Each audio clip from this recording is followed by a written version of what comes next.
নমস্কার।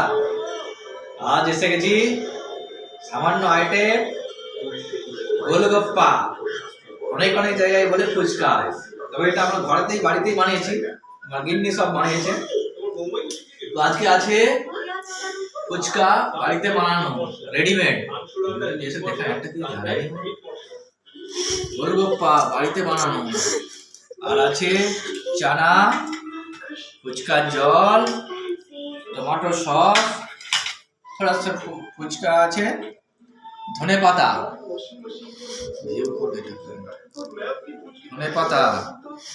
আর আছে আলু চানাচুর। তো এটা এখন খাবো, সাথে একটা বিয়ার নিয়েছি হজম করার জন্য, অনেকদিন খাওয়া হয়নি।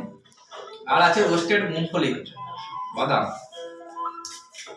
তো এটা সবাই মিলে বসে খাবো। ভিডিওটি লাস্ট টাইম পর্যন্ত দেখবেন, লাইক কমেন্ট ও শেয়ার করবেন। শুরু করা যাক।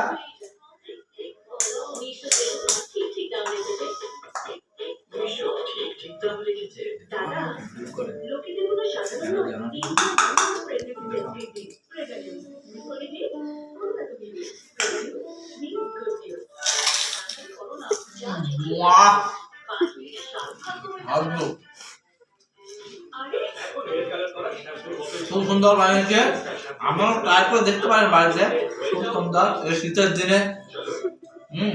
তো বেশি দেরি করলাম না, আবার খাই। নমস্কার।